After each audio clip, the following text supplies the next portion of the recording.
It's completely legitimate to eat a whole piece of cheese yourself. Excellent, we have that on camera now.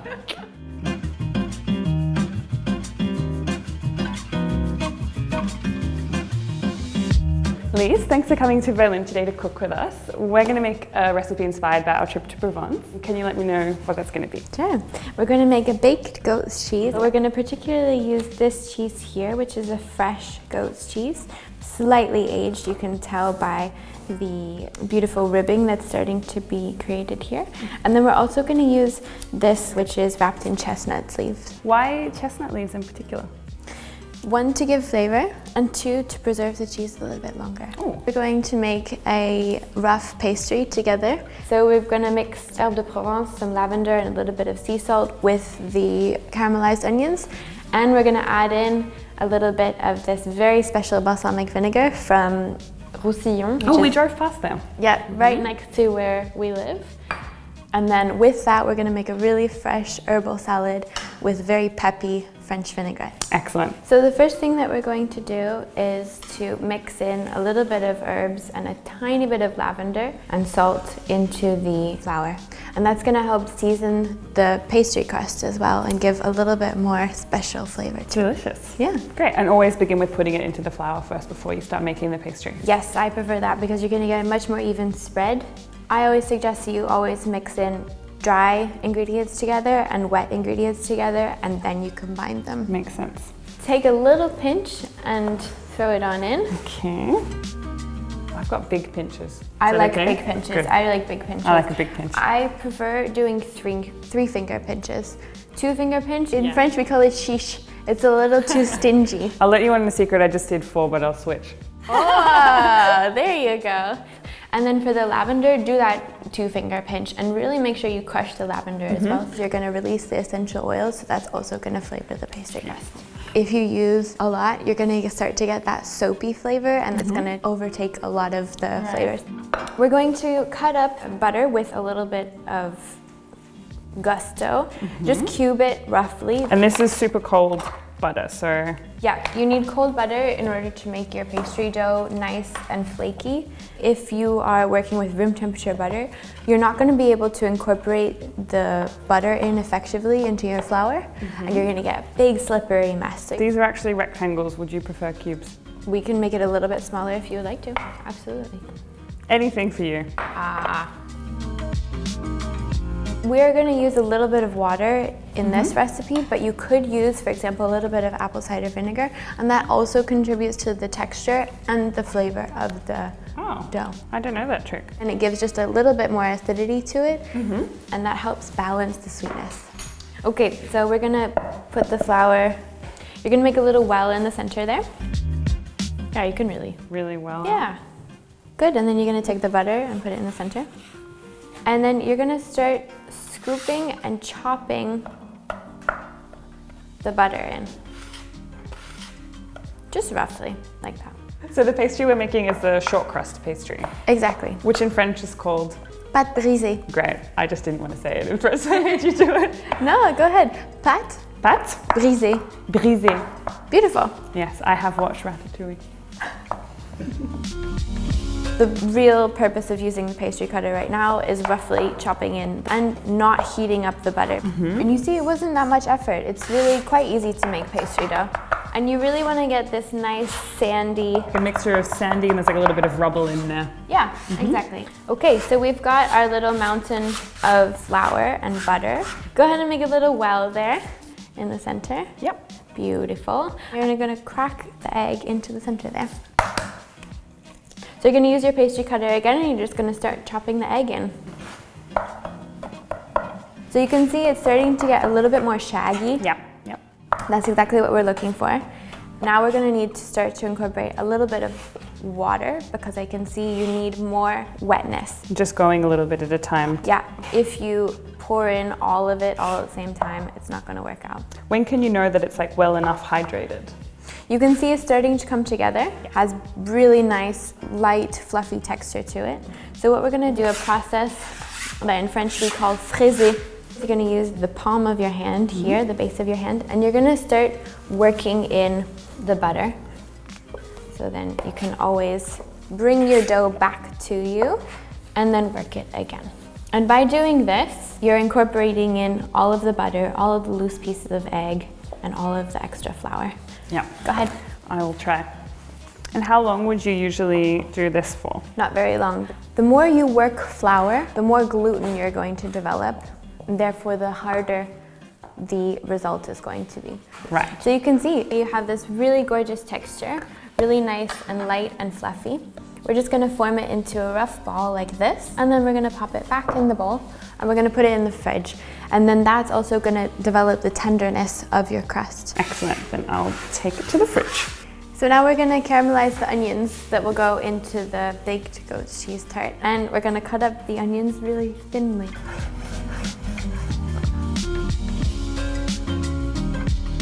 So we're going to heat up our pan. I like to work with cast iron just because it holds heat really well.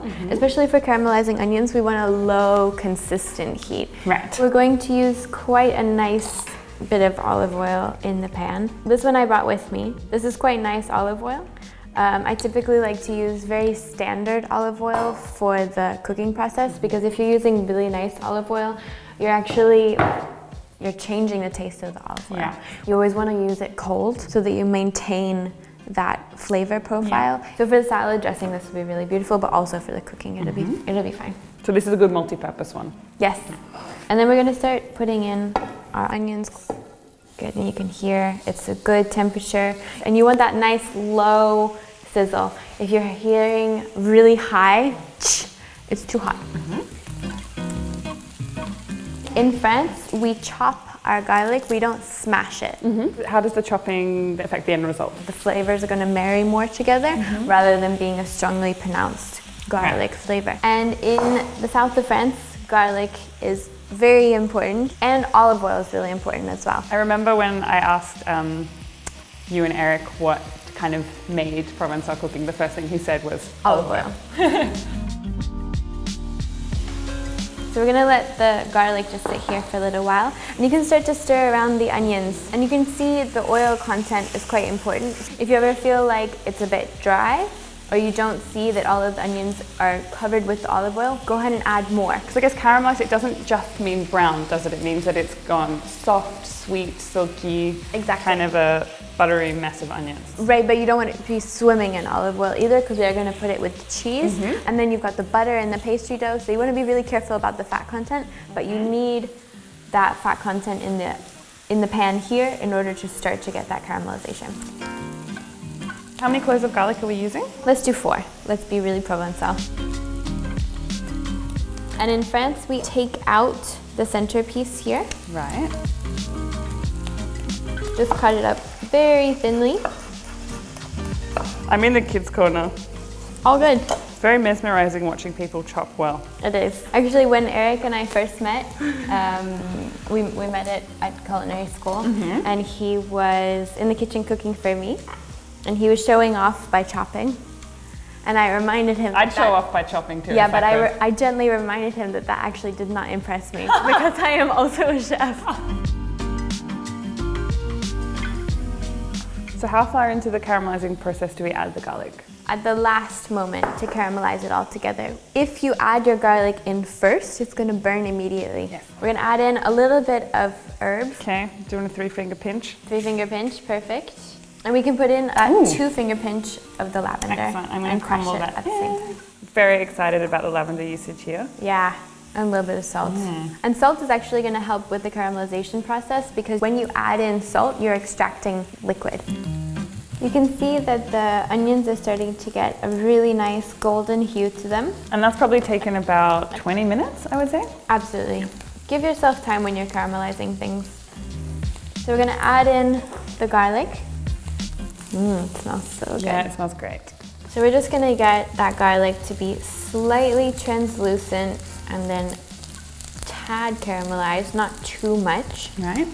And then we're going to add in the balsamic vinegar. That's going to have pretty high sugar content.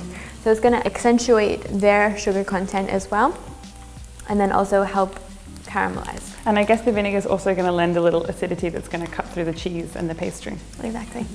Go ahead and add in just a touch. Nice little drizzle.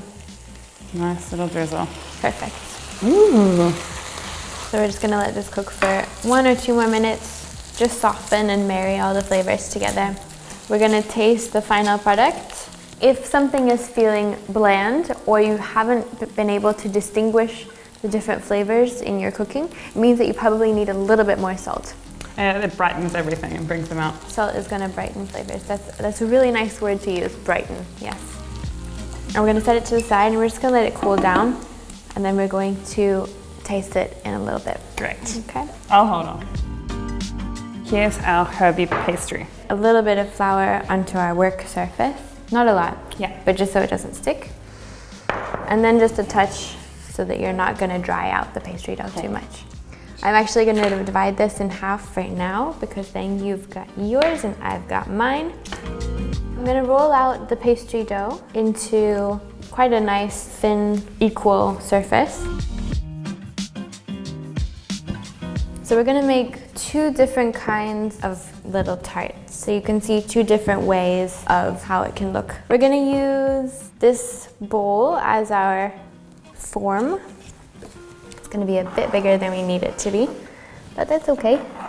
Just trim off any extras. We've got 1, and then we'll do another consecutive circle here. And let's do this tart with this goat's cheese. And what kind of goat's cheese is this one here? So this is a slightly aged goat's cheese. It's going to have been aged for about 2 weeks in order to look like this. I remember seeing ones like this stored at Marianne's production site. Exactly. So when it's really fresh, it's really creamy and quite loose. You can see as it starts to get this nice ribbing on it, then it's going to have been aged for about 2-3 weeks or so. Aging intensifies the flavor as well. Intensifies the flavor and also intensifies the creaminess.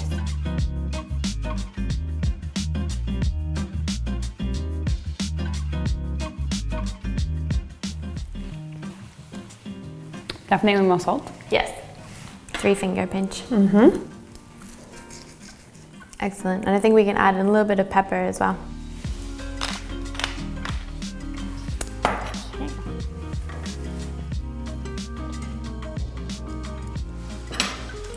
Now it's shining. I just dropped onion everywhere.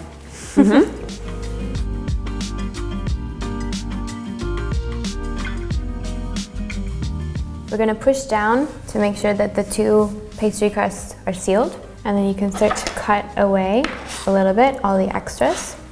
It's a similar technique to making ravioli. Very similar. Very similar. That's the kind of size of ravioli I like to eat as well. You can fold the edges. And you're just using your forefinger to fold. Consecutive ribs to make it look pretty. There we go. Because you've got amazing cheese in here, which has a lot of humidity, and the onions also have humidity, you really want to make sure that you give the tart the opportunity to breathe. You're going to make a tiny little chimney. It's like a little cigar, and that will allow the steam to escape. Exactly. So cute.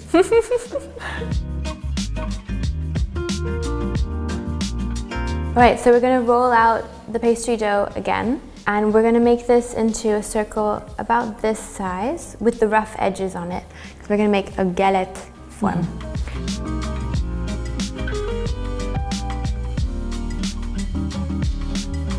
And so the galette is like a classic French shape, I feel. It is, yes. You can use it for sweet tarts and savory tarts as well. And a galette is also something they say it's like an easier version of a pie or a tart because you're just folding over the edges so you don't need to create an extra layer. Exactly. That's a really nice size as well because our goat's cheese isn't that big. Right. And the goat's cheese weight is about 70 to 90 grams. How many people will this serve then? 1. I was hoping that would be the answer.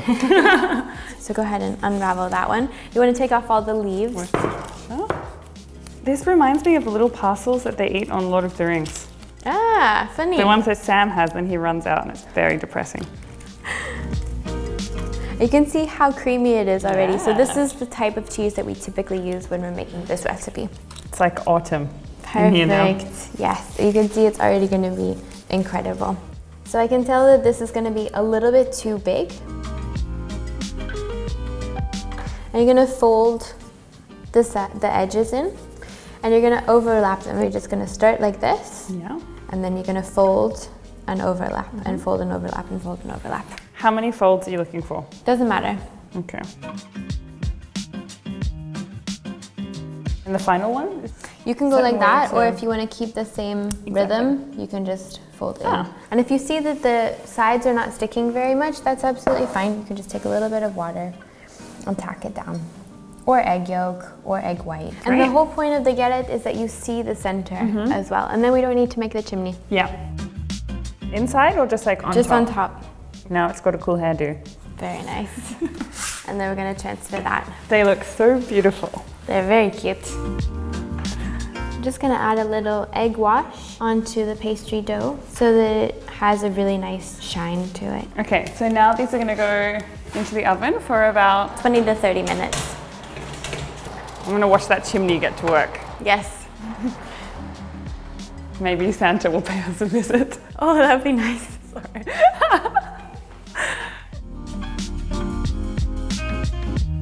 To accompany our baked goat cheese tartlet, we're gonna make a really nice, fresh, crisp herbal salad. We're gonna start off with a spoonful of Dijon mustard. Teaspoonful, tablespoonful? Teaspoon. Okay. If you're making it for 4 people, you wanna do a tablespoon. Right. You're gonna add in a nice pinch of salt, please. That was a pinch. Good. Very good. And at least 2 tablespoons worth of balsamic. And you can use a tablespoon or you can just pour it. Okay. 2. Great. I have big tablespoons at my house. Bigger the better. Go ahead and whisk that together. And because you're whisking together the acidic elements, the salt is going to dissolve just a little bit more. Right. And then you're going to start slowly incorporating in the olive oil until you get the right consistency. And typically I do 1 part vinegar, 3 parts olive oil. Right. It's 1 to 3. Go ahead. And what consistency are we looking for? We're looking for a really nice creamy consistency, and because we've got the mustard in there, that's going to help create that base. And this is like a classic French vinaigrette that you can use on a bunch of different dishes, right? We're good? The best way to know if we got it is to try it.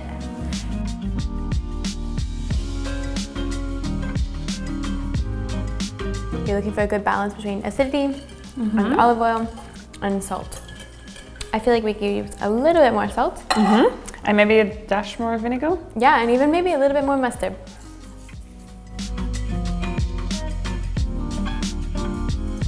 There we go. Now we've got that nice creamy consistency that we were looking for. And you want good suspension. If your vinaigrette seems like it's still separating, whisk it a little bit more or shake it. You can put everything in a jar and make it that way as well. Right. We're gonna add in some herbs. This is chervil. Go ahead and pick that. Thank you. We're gonna add in some fresh basil. In the south of France, we have lots of basil. And then we're also gonna add in some parsley as well. And then a big handful of the wild salad leaves. And you can see there's little bits of fennel as well, which is really nice.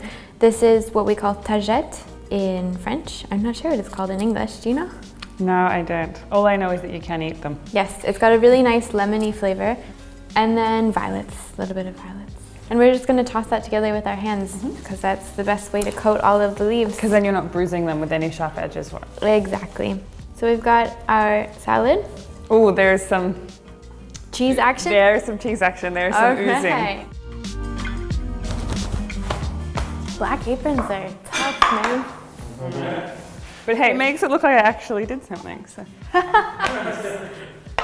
Okay, so we're ready to serve. Got one version. And then the other one, you just take out the little chimney. How cute. It's so cute. And some salad greens with all the lovely herbs. Delicious. You want to try? Absolutely. I'll let you do the honors. Okay. Yeah, this is the one where the cheese tried to escape. Yes. And that's the best. I'm going to go for the cheese alone first and then come back for the salad. It's so creamy. Super crispy pastry and really sweet onions. Thank you. Thank you very much for cooking it. Yeah. I think Marianne would be proud. I think she would be very proud. Then I'm happy.